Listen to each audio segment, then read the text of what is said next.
미국의 쿼츠라는 경제 매체가 있는데 이 경제 매체에서 아주 의미 있는 한 일을 보도한 적이 있습니다. 우리가 이웃에 살고 있는 북한이 우리가 언뜻 보기에는 다 민둥산이고 뭐 아무것도 없는 가난한 나라처럼 보이는데 사실 그 산속에 깊이 들어가면 어마어마한 보물들이 있다. 엄청난 지하 자원이 있다라고 평가를 합니다. 그 산 밑에 금, 은, 구리, 텅스텐, 휘토류 뭐 이런 수많은 아주 가치 있는 것들이 엄청나게 많다고 평가를 합니다. 그 가치가 얼마나 될까? 이건 그쪽 쿼츠라는 이제 경제 매체의 이제 평가이고 뭐 전문가들이 나름대로 다 분석해서 평가한 것이죠. 약 1경 1550조가 될 거다라고 평가를 합니다. 여러분 1경 좀 우리가 잘 안 쓰는 용어죠. 저도 가늠이 안 돼요. 이게 얼마가 되는지. 여러분 우리나라 2017년도 우리 대한민국의 국가 예산 살림살이가 대략 얼마인지 아십니까? 얼마쯤이죠 대략? 약 440조 정도가 되거든요. 이게 1경이면은 이게 만조가 되는 거죠. 이렇게 우리가 상상 못하는 엄청난 그런 보물 지하 자원들이 그 민둥산 밑에 지하 자원으로 숨겨져 있다라고 평가를 하고 있습니다. 우리가 볼 때는 나무가 없는 북한의 민둥산, 그래 막 홍수가 나면 막 그냥 토사가 쓸려서 마을이 또 하천이 논밭이 이렇게 막 망가지는 그런 민둥산처럼 보이지만 산이 단순하지 않다는 겁니다. 산은 다층 구조를 가지고 있죠. 나무가 있고 흙이 있고 바위가 있고 그 속에 또 계속 들어가면은 그 속에 금이 있고 은이 있고 뭐 보물이 있단 말이죠. 이런 놀라운 일들이 하여튼 우리가 살고 있는 이 지구상에 있습니다. 저는 사람도 마찬가지라고 봅니다. 우리 한 사람, 저나 여러분도 다 단순한 존재가 아니에요. 말 한마디 두마디로 누구를 말할 수 있는 존재가 결코 없습니다. 우리 사람들도 아주 다층 구조를 우리 나름대로 가지고 있어요. 저는 5가지를 생각해 보야 될 줄 압니다. 첫 번째는 외모예요. 얼굴. 처음 보면은 다 얼굴을 보거든요. 그래서 얼굴이 이쁘다, 인상이 좋다, 인상이 어둡다. 다 나름대로 어떤 우리 얼굴을 처음 보게 되죠.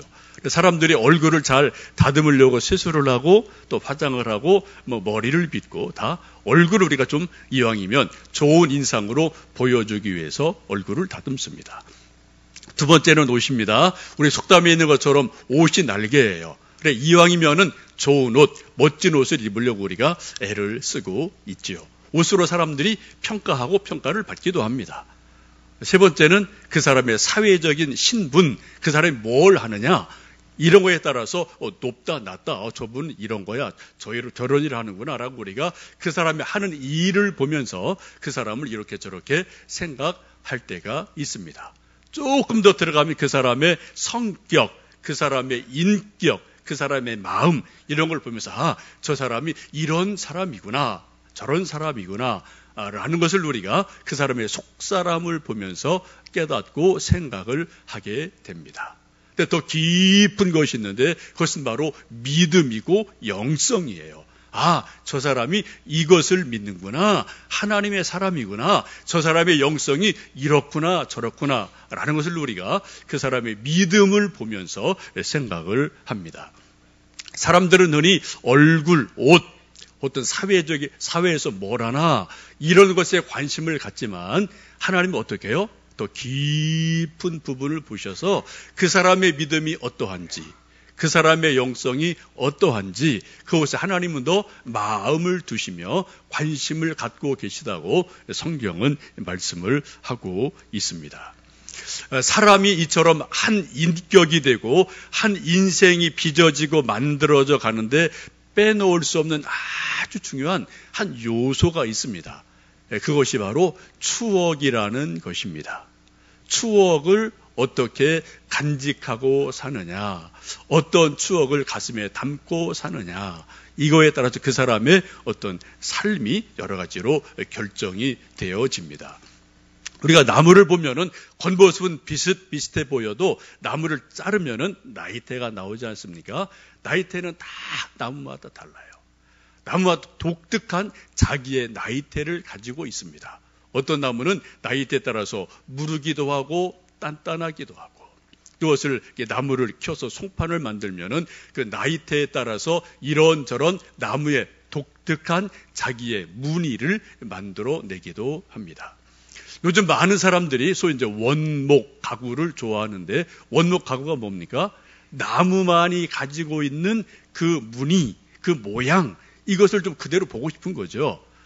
옛날에는 다 뭐 이런 페인트 칠을 해서 나무의 무늬를 다 묻어버렸는데 재미없거든요. 너무 단조롭거든요. 그래서 나무 있는 그대로의 나이테, 무늬, 옹이 이런 걸 다 보면서 또 이런 자연스러운 아름다움이 있구나. 이것을 좀 사람들이 보고 싶어서 소위 원목 가구를 여러분도 뭐 선호하시고 즐겨 찾는 줄 압니다. 한 나무가 나무로 자라기까지는 나무의 독특한 나이테를 가지고 있는 것처럼 우리 인생도 똑같다는 거예요. 저는 저대로, 여러분은 여러분대로 여러분의 독특한 추억의 나이테를 다 가지고 지금 살아왔고 또 앞으로도 살아갈 겁니다.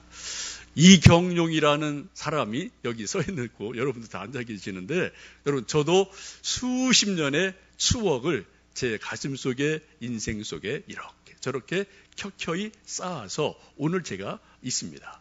시골에서 자라서 어린 시절 시골에서 뭐 이렇게 뛰어놀고, 또 대학생 때 예수님 만나서 구원의 확신을 갖게 되고 신앙생활을 바르게 하게 되고, 또 얼마 있다 또 신학을 하게 되고, 이 교회 저 교회 다니면서 목회하고 또 배우고 듣고 또 잠시 외국 생활도 해보고, 하여튼 다양한 이런 것들을 경험하면서 지금 이경용이라는 한 사람이 나름대로 추억을 가지고 또 그런 것을 안고 지금 이 자리에 서 있고 살아가고 있습니다. 여러분 역시 마찬가지예요. 여러분 각자 독특한 추억을 가지고 그런 것을 가슴속에 안고 사시면서 지금 나름대로 독특한 인생을, 삶을 살아가고 계십니다. 오늘 함께 읽으신 시편 42편은 목마른 사슴의 노래입니다. 고라 자손은 자기를 비유하기를 내가 목마른 사슴이다 라고 말씀을 하고 있습니다. 사슴이 우리에게 주는 여러 가지 이미지가 있어요. 우리 한국 사람들은 사슴을 아주 좋아합니다. 십장생에도 사슴이 들어가 있고요. 우리가 또 좀 몸이 허약하면은 녹용을 드시는 일들이 종종 있습니다. 여러분 기억은 안 하시겠지만 여러분이나 제 속에 녹용 먹은 그런 흔적이 조금 뭔가 있으실 거예요. 사슴이 옛날에 다녀가신 일이 다 여러분 나름대로 몸속에, 우리 기억 속에, 몸속에 추억으로 있지 않나 싶습니다. 우리가 노천명 선생님이 지은 사심이라는 시를 애송하고 좋아하죠. 모가지가 길어서 슬픈 짐승이여 언제나 점잖은 편 말이 없구나 라고 사슴을 노래하면서 이 시인의 이 시를 통해서 한국 사람들은 사슴을 또 다르게 생각을 하죠. 그래서 고고한 존재, 귀족 같은 존재, 근데 뭔가는 외로워 보이고 쓸쓸해 보이는 존재, 이런 것으로 가끔 나를 대입시키고 생각을 해볼 때가 종종 있습니다. 오늘 성경에서는 또 다른 영적인 의미로 사슴을 우리에게 소개하고 말씀하고 있습니다. 지금 사슴이 어떤 사슴으로 소개됩니까? 건강한 사슴이 아니에요. 꽃사슴이 아닙니다. 목마른 사슴으로 지금 성경은 우리에게 사슴이 목마르다, 힘이 들다, 정말 낙심이 된다라고 말씀을 하고 있습니다. 1절, 2절 말씀 보시면은 갈급합니다, 갈급합니다, 갈망합니다, 이런 단어들이 3번이나 연속해서 나오는 것을 보면 이 사슴이 얼마나 목마른지를 지금 말씀을 통해서 찾아볼 수가 있겠습니다. 우리가 즐겨 부르는 가스펠, 목마른 사슴 시냇물을 찾아 헤매이듯이 내 영혼 주를 찾기에 갈급하도다. 하니이다라는 가스펠이 바로 이제 이 말씀을 가지고 만들어낸 찬양이기도 하죠. 우리 인간을 의사들은 이제 물주머니라고 이야기합니다. 저나 여러분, 우리 어른이 돼도 약 70% 우리 인체의 70%가 물이라고 보지 않습니까? 지금 사실은 저도 여러분 다 물 가죽 주머니에 살아가고 있는 인생이지요. 우리가 물이 조금만 부족해도 심각한 갈증을 느끼게 됩니다. 약 12% 정도 우리 몸에서 물이 빠져나가면은 사람이 죽을 수도 있다라고 말을 하기 때문에 우리가 본능적으로 우리가 늘 물을 마셔줘야 되거든요. 여러분 여름에 수박을 즐겨 드십니다. 수박을 드시지만 사실은 물을 마시고 계시는 거예요. 여러분 가끔 커피를 마시고 또 아이스 커피를 드시죠. 여러분 커피를 드시지만 사실은 물을 먹고 있는 겁니다. 우리가 국을 먹죠. 우리가 반찬으로 먹지만 사실은 물을 먹고 있는 것으로 보셔야 돼요. 그러니까 다양한 방법으로 우리는 수분을, 물을 이게 좀 섭취를 하고 그래야만 우리 인생이 생존할 수가 있기 때문입니다. 오늘 시편 말씀을 보시면 이 목마른 사슴이 목이 마르다, 갈급하다, 갈증난다라고 거듭 말씀을 합니다. 왜 하나님께서 이 목마른 인생을 비유할 때 사슴으로 비유하셨을까요? 소나 낙타나 혹은 호랑이나 또 다른 동물들을 어떤 비유로 쓰실 수 있을 터인데 왜 하필이면 사슴을 등장을 시키셨을까요? 많은 학자들의 연구에 의하면은 이 사슴이 피가 더운 동물이어서 물을 많이 마셔야만 되는 그런 존재로 알려져 있습니다. 여러분도 좀 체질이 더우신 분들은 물을 자주 많이 들어주셔야지 이게 좀 체력이 유지되는 경우가 있지 않습니까? 저는 우리 예수님 믿는 사람들이 두 가지 스타일이 있다고 보여져요. 하나는 사슴형 그리스도인이 있습니다. 이분들이 목마름이 아주 많은 사람이에요. 성경 말씀을 읽어야 돼요. 예배를 자주 드려야 돼요. 큐티를 해야지, 또 찬송을 불러야지, 기도를 해야지 자기 영혼이 충족함을 얻고 살아가는 그런 목마른 영혼이 있어요. 그런 스타일이 있습니다. 또 어떤 분들은 낙타형 그리스도인이 있어요. 이분은 일주일에 한 번 성경 안 봐도 끄떡없어요. 한 달에 한 번 교회 와도 끄떡없어요. 믿음이 딱 유지가 되거든요. 1년에 크리스마스, 추수감사절, 부활주일 서너 번만 봐도 그냥 믿음이 그냥 단단하게 있는 분들이 계시거든요. 참 부러운 분이죠, 그죠? 이런 분을 우리가 일컬어서 좀 낙타형 그리스도인이다라고 말할 수가 있을 것 같습니다. 여러분은 어떤 스타일이십니까? 낙타형이십니까? 아니면은 사슴형이십니까? 오늘 성경은 굳이 우리에게 말씀하기를 목마른 사슴이라고 말씀을 하거든요. 우리 인생들은 하나님이 주시는 말씀, 은혜, 이것을 매일매일, 매주일 먹지 아니하면, 마시지 아니하면 우리는 영적으로 건강할 수 없는 존재라는 것을 분명하게 말씀하고 있습니다. 지금 목마른 사슴이 얼마나 목이 마르고 얼마나 힘이 된지 5절, 6절, 11절 말씀 보면 계속 반복되는 말씀이 이런 거죠. 내 영혼아 내가 어찌하여 낙심하며 어찌하여 내 속에서 불안해하는가. 영혼이 불안하다는 거예요. 영혼이 낙심이 됐다는 겁니다. 두려움, 불안, 낙심 이런 것으로 속사람 영혼이 흔들리는 그러한 인생을 지금 성경은 말씀하고 있습니다. 우리가 인생을 살다 보면 가끔 이러한 일을 다른 사람이 아닌 내 자신이 겪을 때가 있죠. 목사도 그럴 때 있습니다, 여러분. 목사는 안 그럴까요? 아니요. 목사도 인간이에요. 여러분 모르시지만 저도 가끔은 불안할 때 있고요. 낙심이 될 때가 있고요. 뭔가 긴장할 때가 있거든요. 여러분 역시 마찬가지실 거예요. 왜요? 우리는 흙으로 지어진 인생이기에 우리 모두는 근본적으로 연약한 존재입니다. 그럼 우리가 이런 근심과 낙심과 영혼의 불안이 몰려올 때, 엄습할 때 이때 이런 걸 우리가 어떻게 헤쳐나갈 수가 있겠느냐? 그 방법이 무엇이냐? 라는 것을 우리가 시편 42편에서 적어도 두 가지를 교훈받고 하나님의 방법을 제시받게 됩니다. 첫 번째가 5절에 있는 말씀이죠. 우리 한번 5절 말씀 읽겠습니다. 내 영혼아, 내가 어찌하여 낙심하며 어찌하여 내 속에서 불안해하는가? 너는 하나님께 소망을 두라. 그가 나타나 도우심으로 말미암아 내가 여전히 찬송하리로다. 지금 상황이 어때요? 영혼이 막 불안합니다. 낙심되어 있어요. 그런 상황에서 이것을 타개하는 방법이 뭐라고요? 하나님에게 소망을 둬라. 하나님을 바라봐라 라고 말씀합니다. 혹시 여러분 인생이 어려움이 있으십니까? 고난이 있으십니까? 영혼이 남이 모르는 큰 불안 속에 있습니까? 두려움 속에 있습니까? 그 방법이 여러분 뭐라고요? 하나님 말씀하기를 하나님에게 소망을 둬라 라고 말씀을 하고 계셔요. 하나님에게 소망을 두는 사람은 지금 아무리 힘이 들고 어렵고 불안해도 결국은 그것을 이겨나갈 수 있음을 성경은 분명하게 말씀을 하고 있습니다. 여러분, 하나님을 온전히 믿는 사람들에게 주어지는 독특한 특징이 있어요.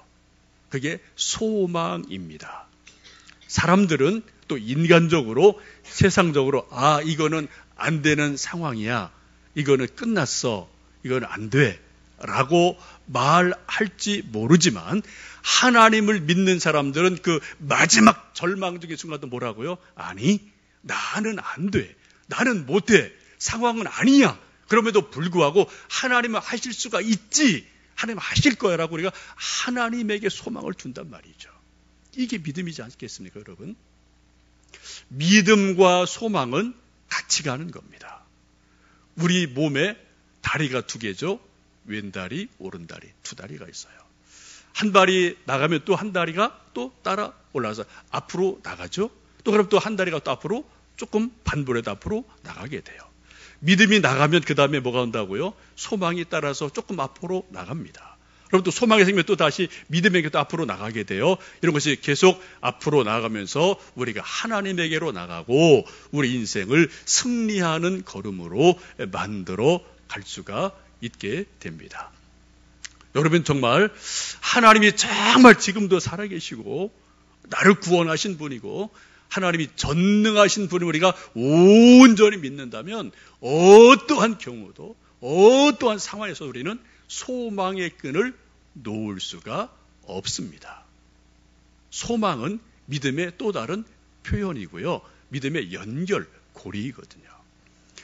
히브리서 11장 6절에 말씀하죠. 믿음이 없이는 기쁘시게 못하나니 하나님께 나아가는 자는 반드시 그가 계신 것과 또한 그가 자기를 찾는 자들에게 상 주시는 이심을 믿어야 할지니라. 하나님을 온전히 믿는 이들에게 하나님이 상 주신다. 은혜를 주신다. 이것을 믿는 것이 우리의 소망이고 믿음인 줄로 믿습니다. 여러분, 하나님에 대해서 소망을 갖는 사람들이 하는 독특한 행동이 있습니다. 또 세상 사람이 하지 않는 하나님에게 소망을 둔 사람만이 갖는 독특한 것이 있어요. 그게 뭘까요, 여러분? 하나님에게 소망을 둔 사람이 늘 하는 것 있어요. 뭐가 있을까요? 기도예요, 기도. 기도를 우리가 왜 하죠? 지금 하나님 이거는 내 힘으로 도저히 안 됩니다. 이건 상황이 이건 안 되는 겁니다. 라고 우리가 세상은 상황은 아니라고 말하지만 우리가 하나님을 믿기에 어떻게 하나님에게 소망을 두기에 하나님 도와주세요. 하나님 이것 좀 어떻게 좀 해주세요. 어떻게 문 좀 열어주세요. 라고 우리가 하나님에게 소망을 둔 사람은 어떤 경우든 기도를 해요. 혹시 여러분 지금 뭔가 기도하고 있는 분이라면 여러분 믿음이 있는 분입니다. 소망이 있는 분이에요. 근데 여러분 아무리 믿음이 좋아도 여러분 기도하지 않는 분은 소망 없는 분입니다. 소망을 놓은 분이에요. 그럼 기도가 나올 수가 없거든요. 믿음은 소망과 함께 갑니다. 소망의 가장 좋은 표현은 기도하는 거예요. 그리고 하나님 이것을 좀 이렇게 만들어 주세요. 그것 좀 어떻게 변화시켜 주세요라고 하나님에게 소망을 두며 기도하고 그런 기도를 하나님 들으시고 역사하시고 있음을 믿습니다. 여러분 또 두 번째는 6절 말씀 보시면 불안하고 낙심되는 상황에서 이겨나가는 방법을 그렇게 말씀하죠. 6절 말씀 읽습니다. 내 하나님이여 내 영혼이 내 속에서 낙심이 되므로 내가 요단 땅과 헤르몬과 미살산에서 주를 기억하나이다. 지금 불안과 낙심 속에 빠져있는 이분이 어떻게 해요? 6절에도 그런 말씀이 있죠. 내 영혼이 내게 속에서 낙심이 되므로 내가 요단 땅과 헤르몬과 미살산을 기억합니다. 라고 말씀을 하고 있습니다. 우리는 이 시편에서 말씀하시는 요단 땅, 또 헤르몬, 미살산, 이것이 어딘지 우리는 정확히 알 수가 없어요. 그러나 이 시편을 쓴 분은 그것을 정확하게 알고 있죠. 바로 이곳에서 그 언제 하나님께 기도하고 소망을 두고 기도하다 어떻게 해요? 기도응답을 받은 체험이 있는 곳이에요. 하나님 만난 경험이 있는 곳입니다. 기도응답의 체험이 있는 독특한 그러한 지금 장소를 기억하면서 내가 지금 어려움에 있지만 하나님을 기억합니다. 라고 고백을 합니다. 하나님을 추억하고 있어요. 그 옛날에 내게 은혜 주신 것, 기도응답 주신 것, 나에게 용기를 주신 것을 지금 다시 한번 추억하면서 하나님께 나가고 있습니다.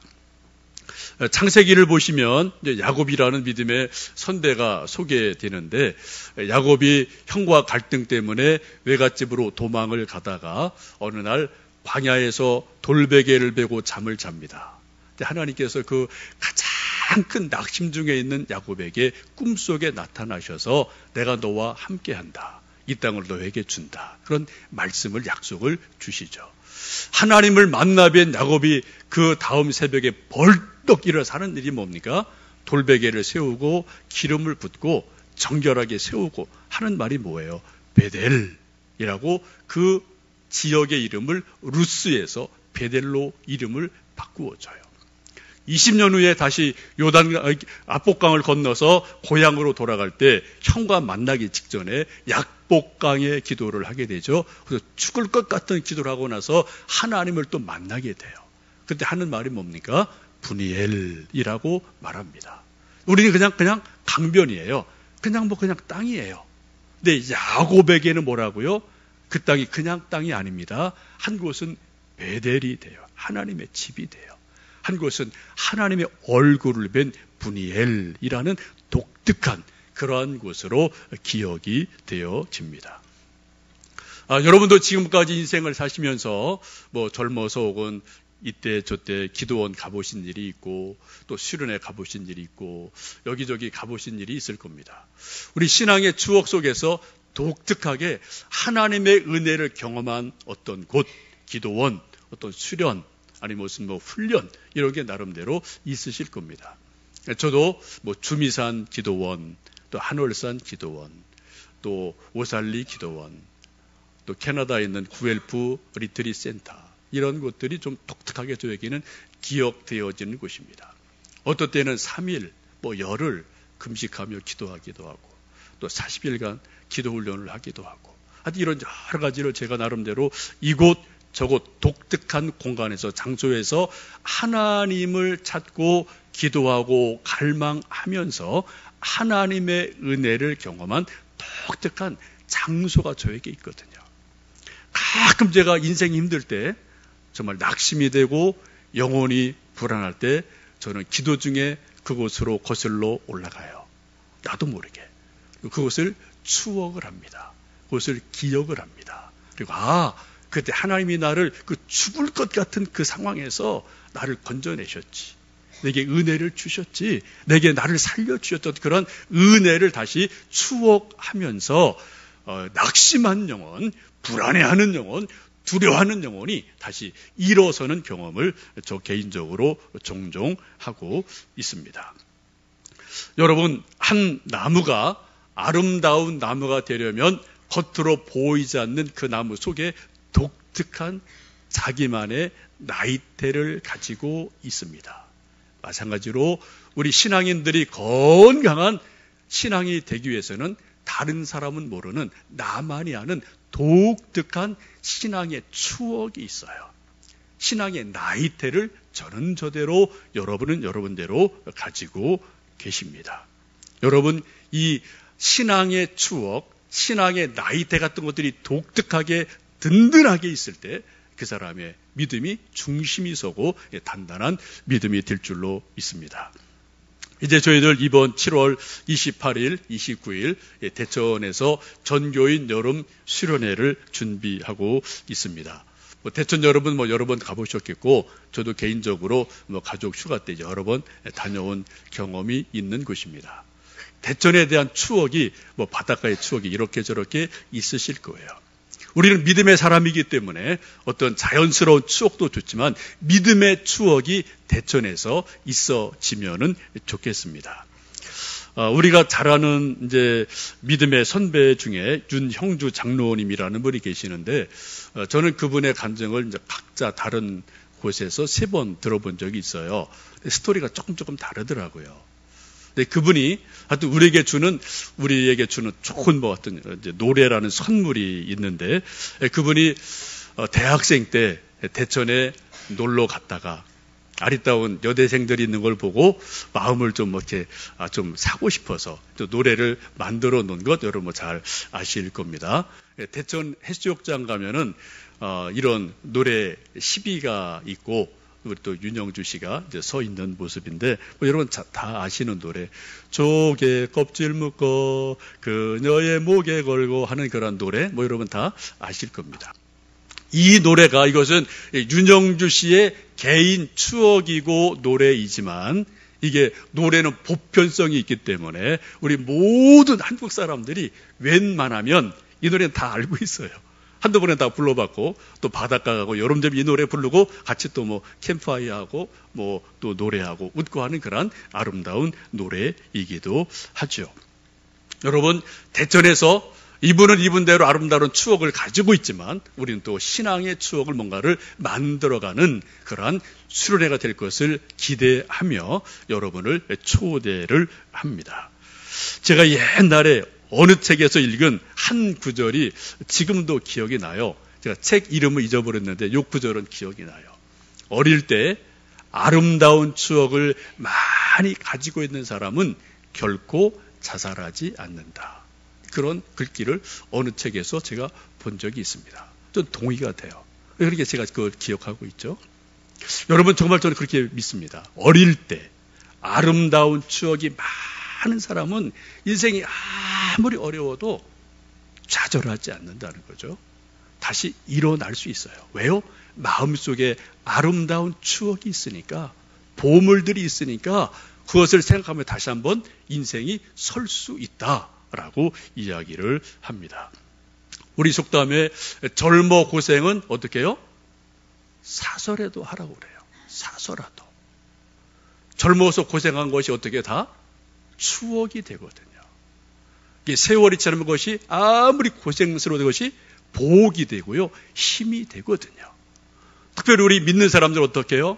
우리가 알거니와 하나님을 사랑하는 자, 곧 그 뜻대로 부르심을 입은 모든 자들에게는 모든 것이 합력해서 선을 이룬다라는 우리 말씀 우리가 믿고 있습니다. 때로 힘들어도 고생스러운 것도 우리가 하나님 안에서 보면 다 합력해서 선을 이루는 아름다운 추억이 되고, 이게 하나님 이렇게 색을 다 아름답게 채색을 시켜주셔서 아름다운 사건이 되게 하심으로 우리 인생을 풍성하게 만들어 줄 줄로 믿습니다. 우리 젊은 집사님들, 제가 또 아는 이렇게 한두 분은 캠핑 좋아하는 분이 계셔요. 그래, 어떤 시간만 되면 애들 데리고 이제 텐트 치고 이제 캠핑하는 우리 집사님 젊은 분 계시는데, 제가 볼 땐 그 분명한 거죠. 여러분, 왜 어린 아가들 좋은 호텔로 안 데려가고요? 왜 거친 틀로, 왜 텐트로 몰고 갑니까?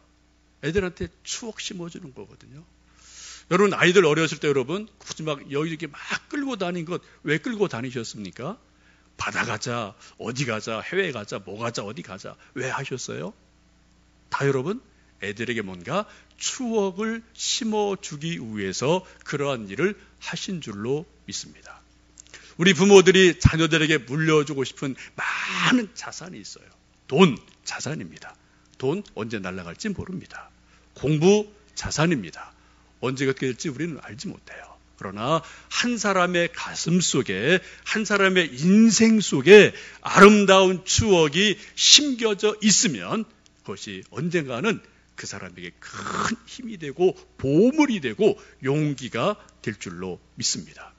오늘 성경 말씀하기를 인생에 지금 막 힘들고 낙심이 되고 불안하고 어려움을 당하고 있을 때 어떻게 해요?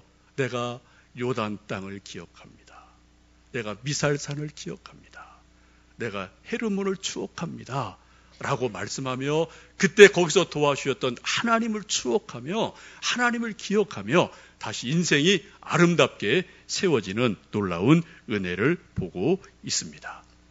여러분 모두를 대천 수련원으로 초대를 합니다. 이왕이면 물론 더 젊어서 아름다운 추억 갖는 것이 좋지만 추억은 언제나 만들어질 수 있는 것이기 때문에 여러분 함께 동참하셔서 아름다운 하나님과 동행, 또 성도와 동행, 나와 내가 동행하는 것, 또 추억을 만들며 추억과 동행하는 아름다운 그런 놀라운 은혜들이 이번 수련회 통해서 우리에게 있어지시기를 주님의 이름으로 축복합니다. 그 추억의 아름다운 장소로 하나님과 동행하는 장소로 여러분을 초대합니다.